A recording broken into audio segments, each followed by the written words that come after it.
I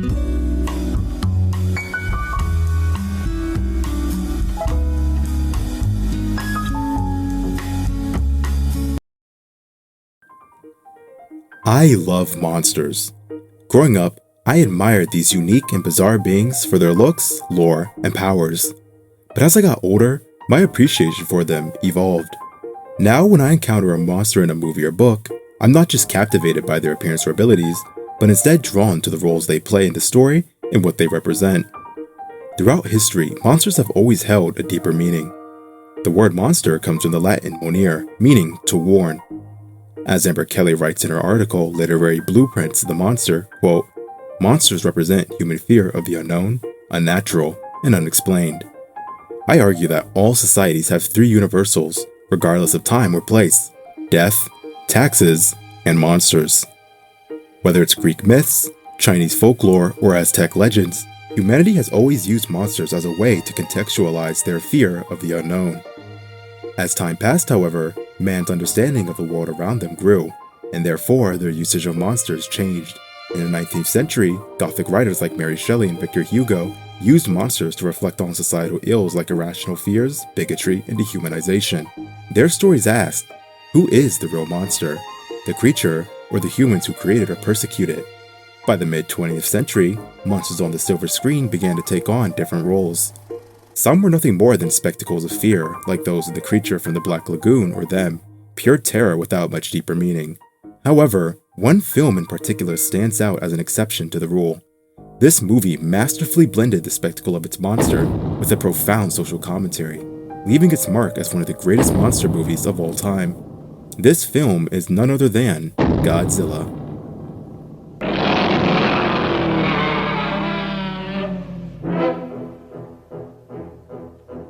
Released on November 3, 1954, Godzilla tells the story of a prehistoric sea creature awoken by nuclear radiation wreaking havoc on Japan.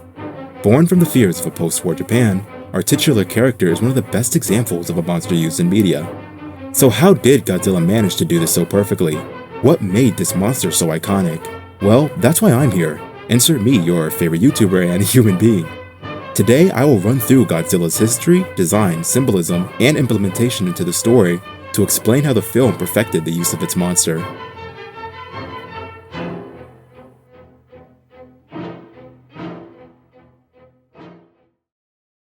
But first, a little context is needed. You see this man? His name is Tomoyuki Tanaka, a producer for Toho and the one tasked with the Japanese-Indonesian co-production in The Shadow of Glory. However, due to political tensions, the film stars had their visas revoked. This situation left Toho without a major blockbuster for the year, so Tanaka needed a new idea, and he needed one fast. As the story goes, while flying back to Japan, he gazed down at the Pacific Ocean and imagined, what if a nuclear test in the sea awoke a massive prehistoric monster?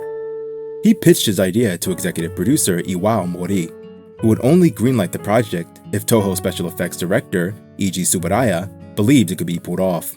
Tsuburaya, who had long dreamed of making a monster movie after watching King Kong, jumped at the chance to bring this idea to life.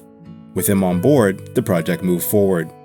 The next step was to find a director who could effectively bring all the film's elements together and truly make something special. And who better to do so than Sankechi Nishiro Honda. Honda already had a long career in film, studying at Nihon University and serving as Toho's director for many of their projects, which is one of the reasons Tanaka chose him for the job.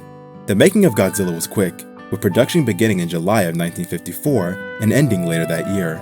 By November, Godzilla debuted in theaters with enormous success. The film grossed about 152 million yen, or $2.25 million for my freedom lovers, with over 9.6 million people in Japan attending showings. These numbers clearly showed that the film was a hit with its audience, doing well financially to warrant the many sequels that followed. However, how did the first go at it do with their monster? Well, to answer that, we'll need a closer examination of the man of the hour, and where better to start than Godzilla's design.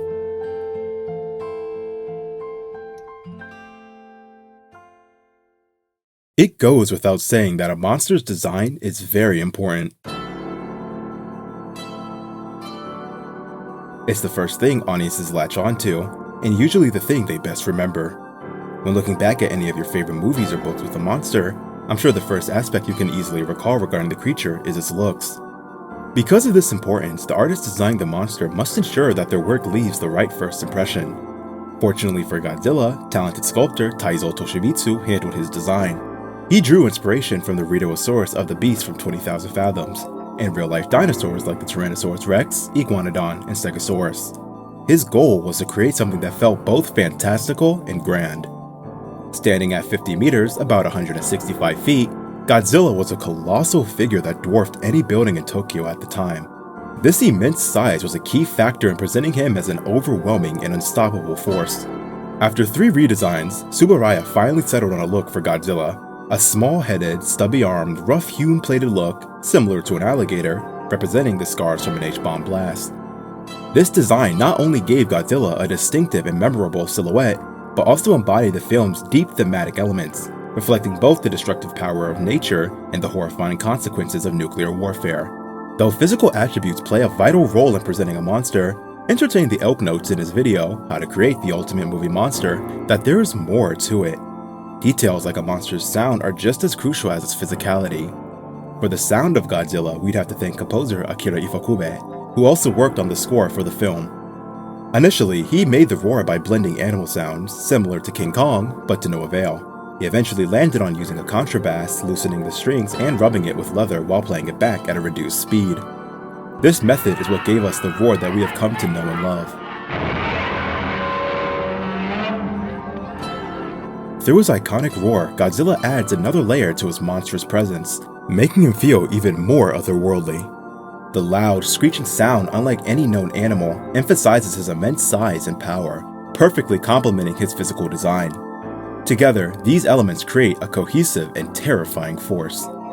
Although these characteristics are critical in capturing the full scope of Godzilla, the suspense surrounding him arguably holds just as much, if not more, importance in his portrayal.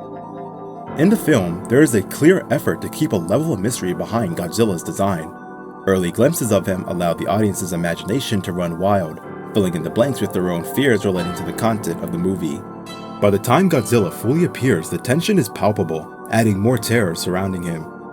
While Godzilla's physical design and iconic roar are undeniably central to his on-screen presence, these elements are only part of what makes him so effective. Equally important is how the filmmakers use Godzilla to introduce complex themes and messaging, adding layers to the monster and his use in the film. Every detail of Godzilla's design, from his towering size to his rough, scarred skin, reinforces the dread that he inspires and the deeper meaning of the monster through visual storytelling.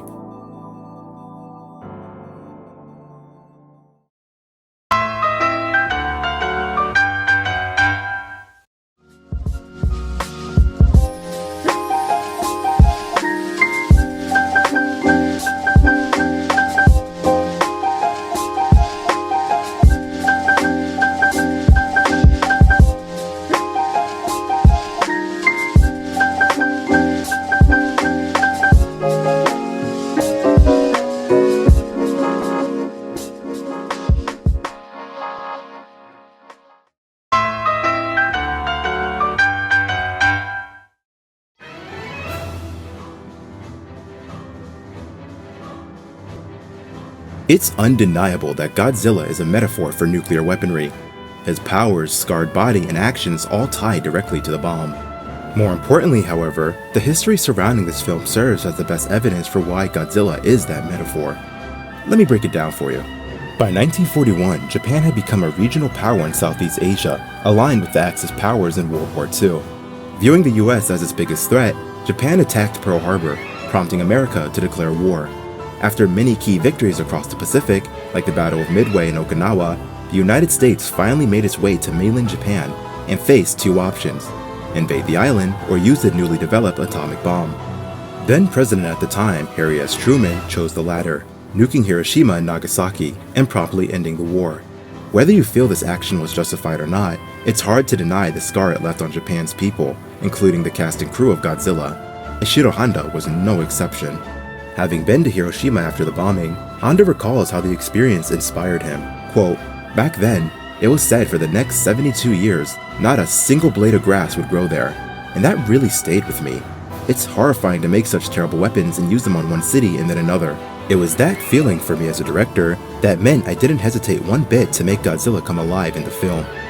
Additionally, incidents such as the Lucky Dragon No. 5 contamination, an event where US nuclear testing at Bikini Atoll poisoned Japanese sailors, further reinforced Japan's fears of nuclear weaponry, and served as an inspiration for the film as well. For many watchers, this anti-nuclear allegory is the only one for Godzilla, believing the monster's sole purpose is to serve as a cautionary tale about the devastating consequences of nuclear weaponry.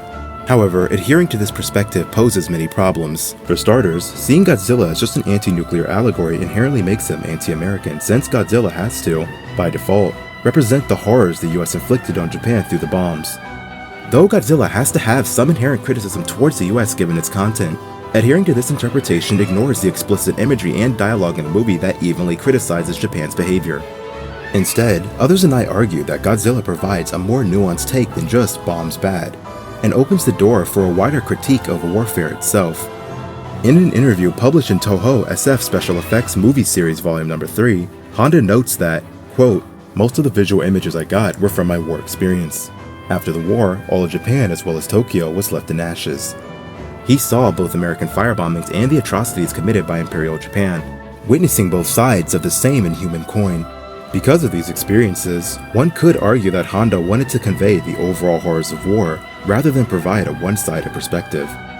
If anything, the film uses Godzilla to criticize the Japanese government just as much as the US, with some claiming that he symbolizes the restless ghosts of Japanese soldiers lost in the Pacific War, used and abused by a government that had little care for their well-being. As David Khaled wrote in his book, A Critical History and Filmography of Toho's Godzilla series, quote, "The film is not anti-US, but an even-handed treatment of the tenuous and asymmetrical Japan-US relationship, casting a light on both the invisible hand of American hegemony and the spineless politicians who are more concerned about safeguarding Japan's client-state relationship with Washington than about the welfare of the nation. Godzilla represents the destructive consequences of war on all sides, whether it's the firebombings of Tokyo or the devastation of Hiroshima. This nuanced message makes Godzilla more than just a critique of nuclear weapons. He's a mediation on the horror of war itself and humanity's capacity for destruction."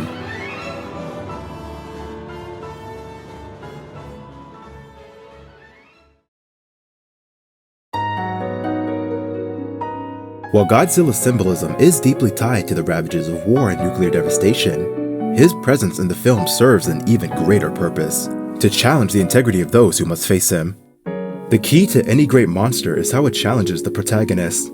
In Godzilla, the monster isn't just a physical obstacle, he's an ethical one. When researching this point, I stumbled upon a video by D-Man 1954 titled, "This Hidden Message in Godzilla Will Change How You View Him Forever, Godzilla 1954.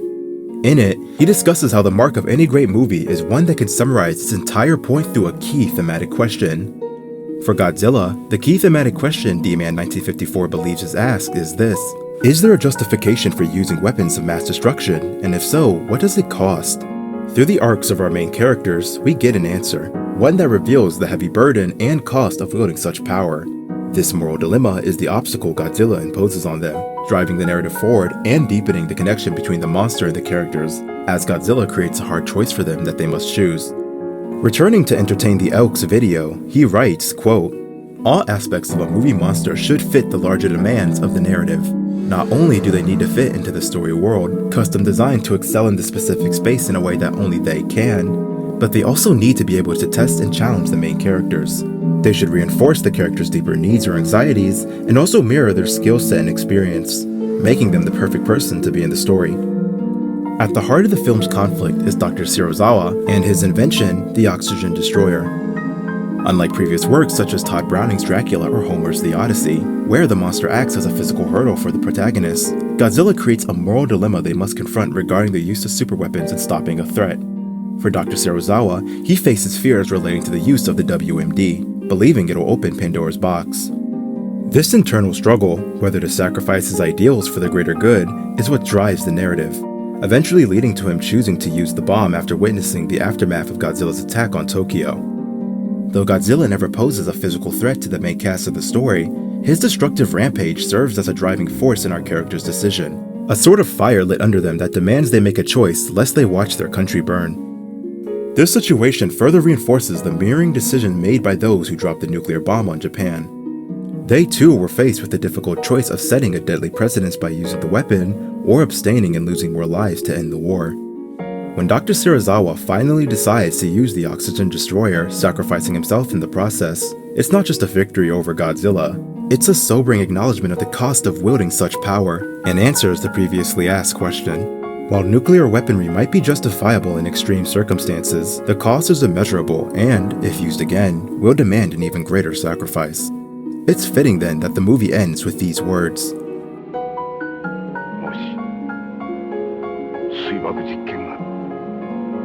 続けて行われるとしたら、ゴジラの同類がまた世界のどこかへ現れてくるかもしれない。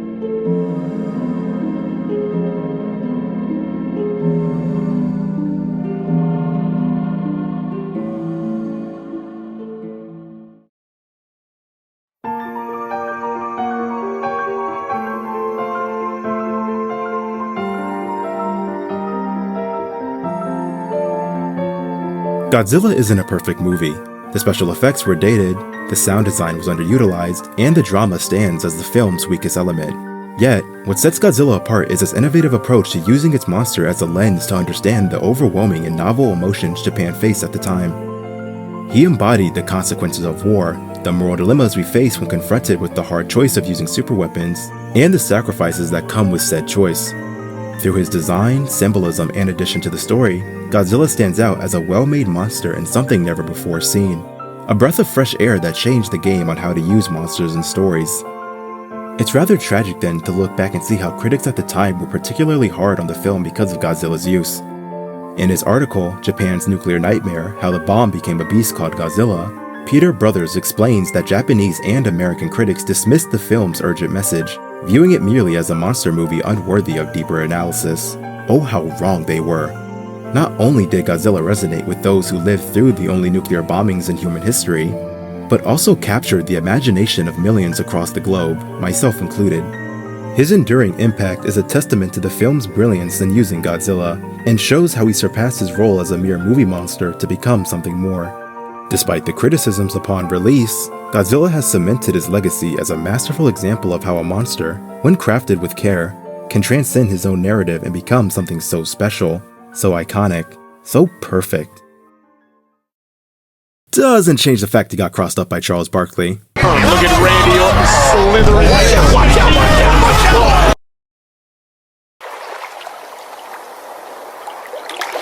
Thank you so much for watching this video. If you liked it, please like, subscribe, and share. Also hit that notification bell to stay up to date with any of my future videos. This has been how Godzilla perfected the use of its monster. Until next time, this is M for Miyazaki signing out. Peace!